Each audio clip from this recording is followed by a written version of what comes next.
1985. México atraviesa por una de las más graves crisis económicas de su historia.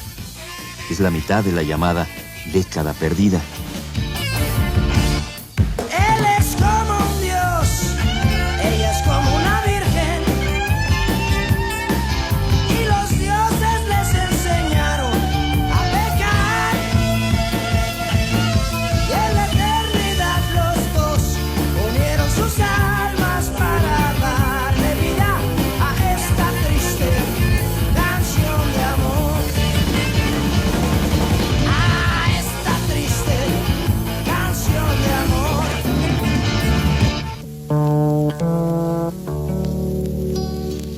A principios de este año se desploma el mercado del petróleo a nivel mundial. La promesa de riqueza y bonanza que el oro negro prometía a los mexicanos se ha derrumbado. La deuda externa agobia al gobierno federal.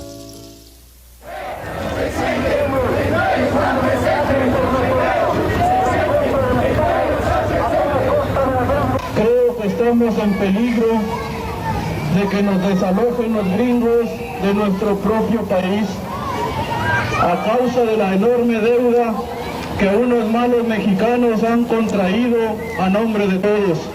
Quiero que lo pague el gobierno, que es el que debe esa deuda, ¿no? Porque ese es el que se endroga más y al cambio de nosotros, el pueblo, es el que pagamos la deuda. ¿Y por qué? El Estado, en un afán por mejorar sus finanzas, ordena la desaparición de varias empresas paraestatales, pretendiendo racionalizar el gasto público. Sin embargo, nuestra moneda continúa devaluándose frente al dólar y la inflación aumenta de manera alarmante. El poder adquisitivo de la población cada vez es más raquítico.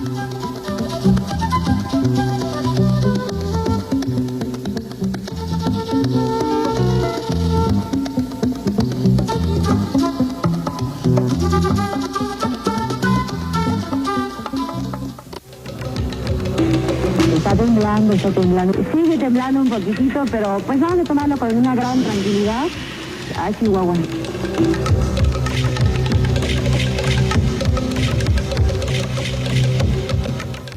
El 19 de septiembre de 1985, un fuerte terremoto provoca una de las peores catástrofes en la historia de México, dejando un saldo de más de 10,000 muertos y 6 millones de damnificados. El gobierno intenta controlar la situación, pero la gravedad del problema lo rebasa. Miles de personas espontáneamente se presentan a dar sus servicios. Los voluntarios trabajan ante un apocalipsis de cascajo y polvo, tratando desesperadamente de rescatar a algunos pocos sobrevivientes enterrados bajo los escombros. La desgracia descubre una faceta hasta entonces insospechada en México: la solidaridad y la organización espontánea de su gente.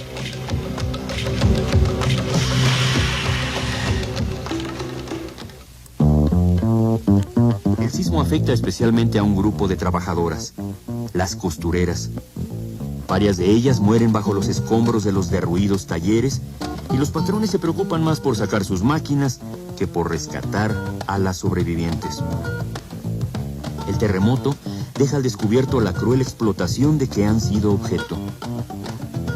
La conciencia social de estas mujeres se despierta y la tragedia las impulsa a organizarse y a exigir sus derechos. Costureras al poder, los patrones a coser. Costureras conscientes y se viven y se venden. Efectúan marchas y plantones y logran ser reconocidas hasta formar un sindicato. Grupos de damnificados de barrios populares como Tepito, en la colonia Morelos, se manifiestan pidiendo participación en la reedificación de sus casas. El gobierno expropia 7,000 inmuebles con el fin de rehacer viviendas.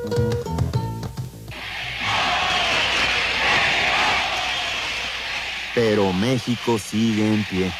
Y en 1986 se celebra con bombo y platillos la 12ª Copa Mundial de Fútbol. Los sentimientos de nacionalismo y solidaridad son fácilmente manipulados y se convierten en mercancías dentro de una gran estrategia comercial. El pueblo vuelca sus esperanzas en las glorias de la selección nacional. La magia de la publicidad transforma cada gol en una victoria personal. Después de cada triunfo del seleccionado tricolor, el Paseo de la Reforma se convierte en un gran carnaval.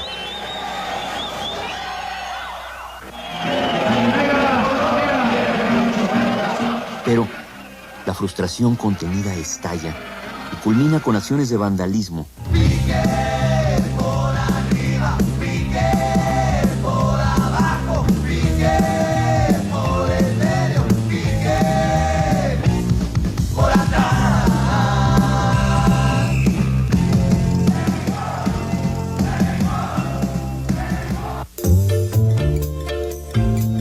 Ante la perspectiva de la sucesión presidencial, surge al interior del Partido Revolucionario Institucional un movimiento renovador encabezado por Porfirio Muñoz Ledo y Cuauhtémoc Cárdenas.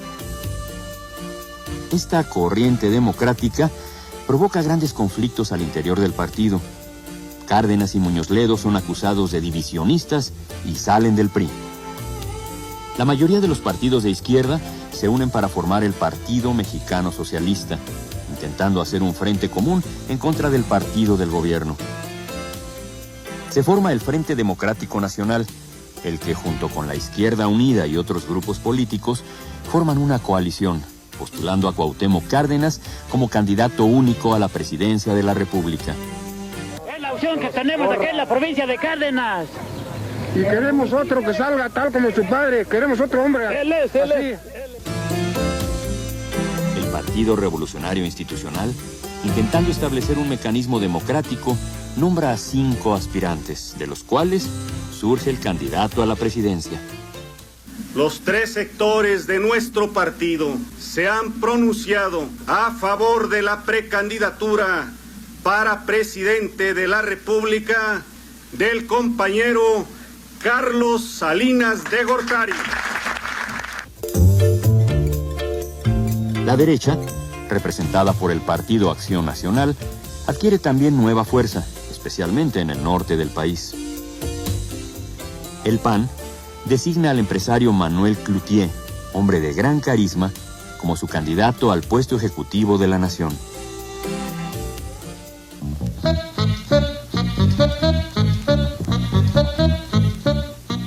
En 1987 se desploman varias bolsas de valores del mundo, entre ellas las de Nueva York, Londres y Tokio, en el llamado Octubre Negro.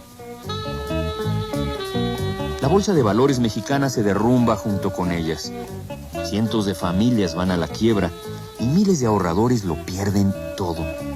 La inflación alcanza su máximo nivel. Es el momento más grave de la crisis. Desesperado, el gobierno formula una serie de severas medidas económicas.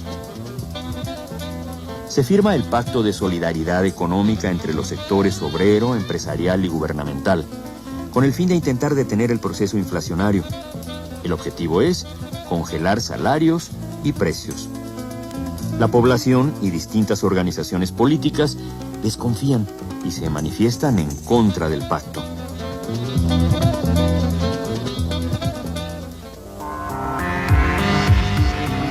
La efervescencia política promueve que la población esté dispuesta a acudir a las urnas para votar por el cambio.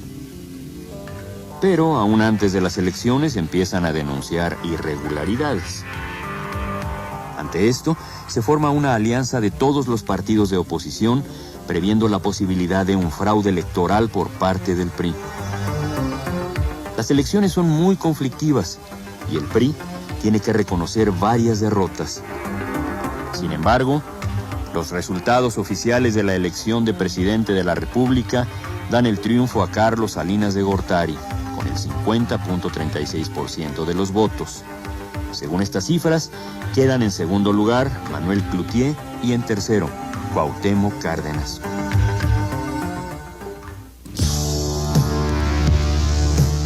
Todos los partidos de oposición denuncian un gran fraude electoral. Mi abuelita, mi papá, bueno, todos están votando y ya murieron. La izquierda insiste en la victoria de Cuauhtémoc Cárdenas. El PAN reclama también varios triunfos. Se forma una alianza entre los partidos de oposición con la intención de esclarecer el fraude.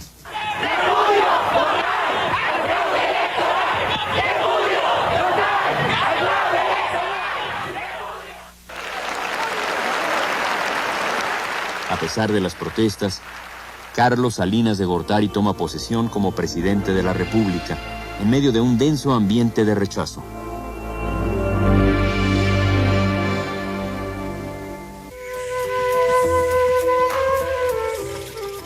El despertar de la conciencia social parece trascender a otros ámbitos.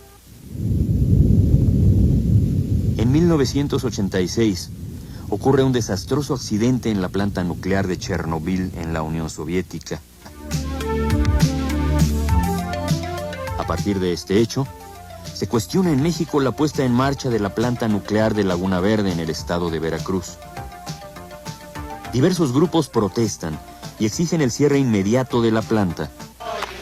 Aplaudan, aplaudan, no dejen de aplaudir, que Laguna Verde se tiene que morir.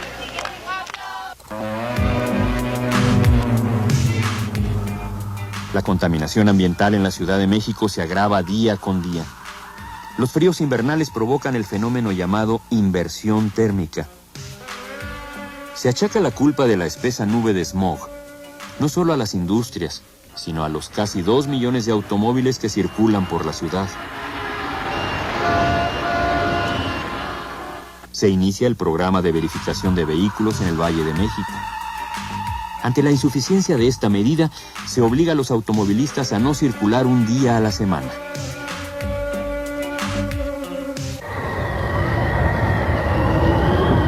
En 1988, el huracán Gilberto azota las costas de Quintana Roo, destrozando prácticamente la ciudad de Cancún. Gilberto afecta también a Tamaulipas y Nuevo León, ocasionando daños a las cosechas y graves inundaciones en la ciudad de Monterrey.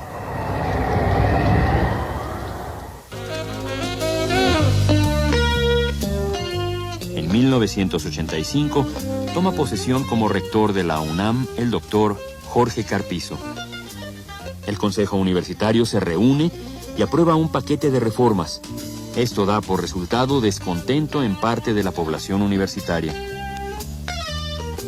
Se crea el Consejo Estudiantil Universitario, CEU, que pide la derogación de las reformas y convoca a un congreso universitario en donde, de manera democrática, decidan con respecto de los cambios propuestos todos los sectores de la UNAM.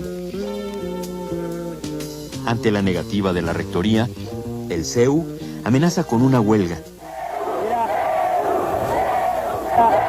Estalla la huelga y unos días después se reúne el Consejo Universitario y acepta la realización del congreso propuesto por el CEU, con lo que la huelga se levanta.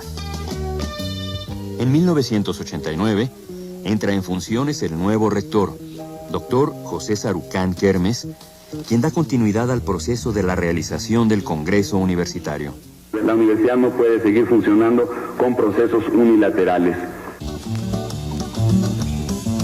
Dos investigadores de la UNAM, los doctores René Drucker e Ignacio Madrazo, logran importantes avances en el campo de la neurocirugía, curando de manera notable el mal de Parkinson, por lo que obtienen gran reconocimiento a nivel mundial. Otra notable aportación universitaria en el campo de la tecnología es el desarrollo de los llamados materiales superconductores, cuya creación acapara la atención de la comunidad internacional. Grandes hombres del ámbito cultural mexicano fallecen en este periodo.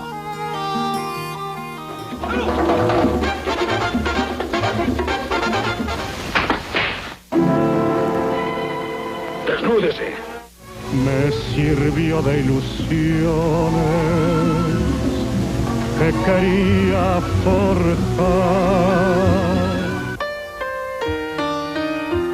El SIDA continúa implacablemente cobrando vidas. En México se crea el CONASIDA, institución que da especial atención a las campañas de prevención, promoviendo el uso del condón. Sin embargo, grupos moralistas como Provida logran que estas campañas prácticamente desaparezcan.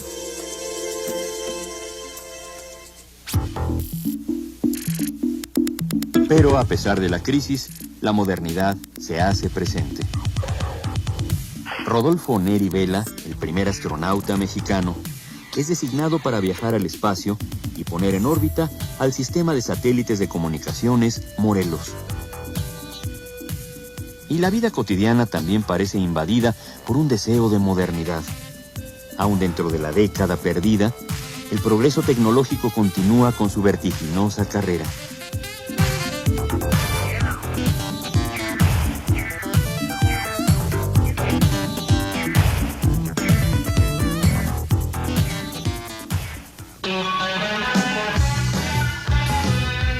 La juventud busca encauzar sus inquietudes.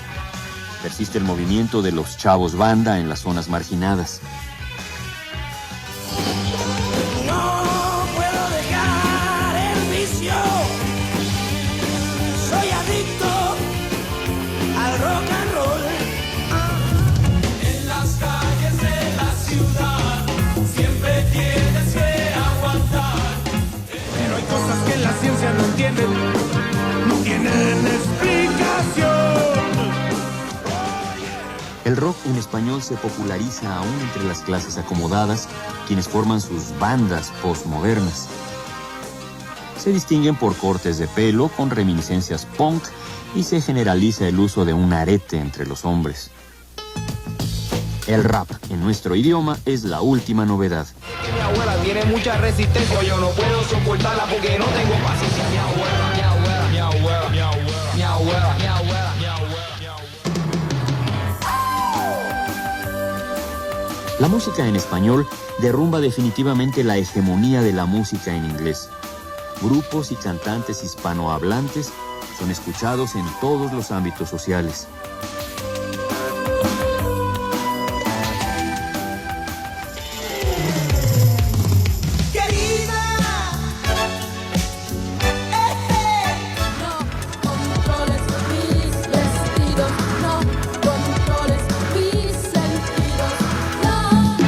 Esa negra linda me tiene loco.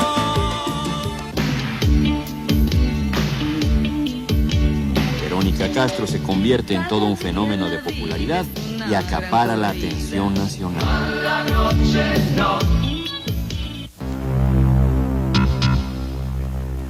En 1989 se filma la película Rojo Amanecer, que denuncia los sangrientos hechos de octubre de 1968. Debido a esta temática, no se permite su exhibición hasta mucho tiempo después. ¿Cómo creen que van a destituir a los jefes policíacos y a desaparecer el cuerpo de granaderos? En el mundo aumenta la adicción y comercialización de las drogas, al grado de convertirse en un problema de trascendencia política. Es asesinado el agente antinarcóticos norteamericano Enrique Camarena en territorio nacional, lo que origina tensión en las relaciones entre Estados Unidos y México. Es aprehendido el narcotraficante Rafael Caro Quintero, presunto autor intelectual del asesinato de Camarena, junto con su compinche, Don Neto. Miguel Félix Gallardo, otro capo de la mafia de la droga, también es apresado.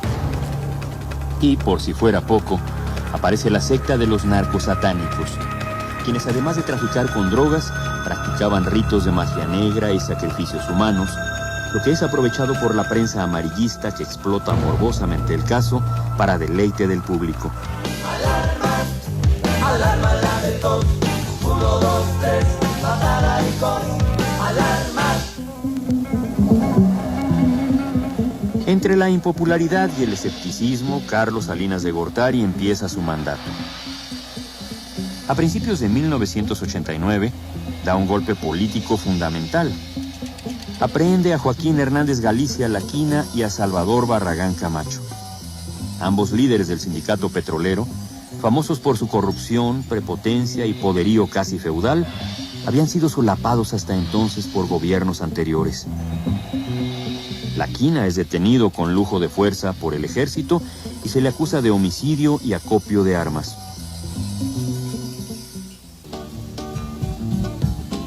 El Partido Acción Nacional gana la gobernatura del estado de Baja California. Salinas de Gortari asiste a la toma de posesión, intentando mostrar una cara más democrática.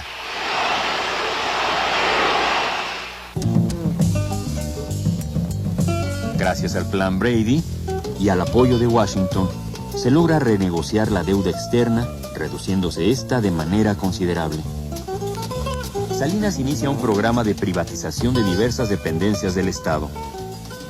Se continúa con el Pacto de Solidaridad Económica y la inflación en este año es de 20%.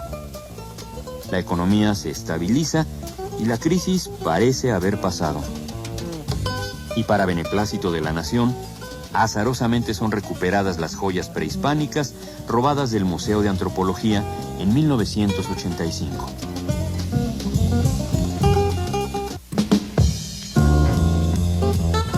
Pero los movimientos sociales se continúan. Los paupérrimos salarios que reciben los maestros y la falta de democracia en sus secciones sindicales los llevan a organizarse. Este movimiento magisterial culmina con el paro en 85% de las escuelas del Distrito Federal, lo que propicia la caída de Carlos Jongitud Barrios, el eterno líder del sindicato de maestros.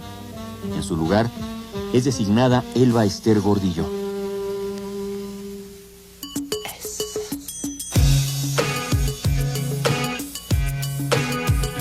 El mundo parece contagiarse de este afán de cambio. Dictaduras y regímenes socialistas se derrumban. En 1985, Mikhail Gorbachev asciende al poder en la Unión Soviética y promueve una serie de profundas reformas políticas conocidas como la perestroika. Las relaciones entre Washington y Moscú parecen estrecharse con estos aires de renovación. Se realizan acuerdos importantes de desarme. Es el final de la Guerra Fría.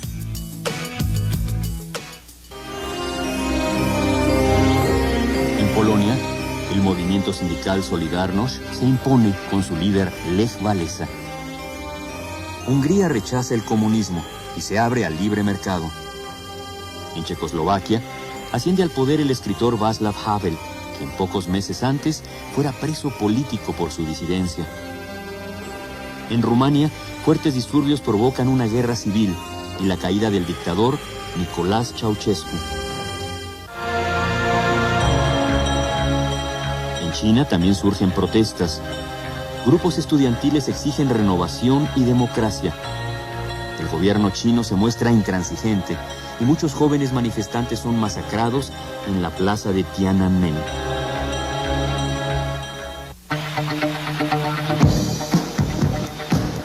En la Alemania Oriental, miles de ciudadanos huyen a través de la frontera abierta de Hungría hacia Europa Occidental. Se tambalea el gobierno de Erich Honecker, quien termina por renunciar. A finales de 1989, cae el muro de Berlín.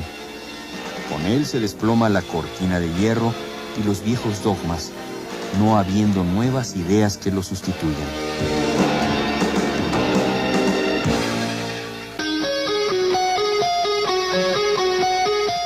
Estados Unidos se erige como única potencia mundial.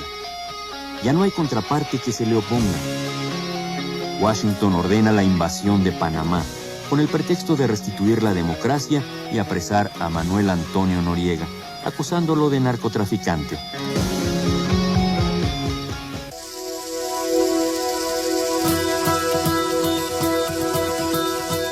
Se han derrumbado sistemas, ideologías, creencias y formas de vida, dejando una esperanza de reconstrucción. El mundo parece emprender ahora la búsqueda de un nuevo rumbo, por un camino aparentemente distinto.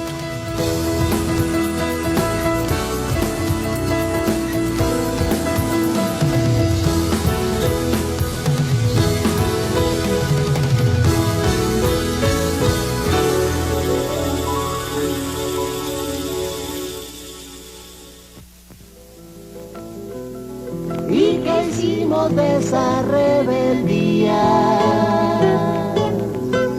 Pues nutrir las viejas agonías y engordar las mismas jerarquías. Hasta sus propios policías, los Rolling Stones nos echarían, los Rolling Stones nos echarían, los Rolling Stones nos echarían.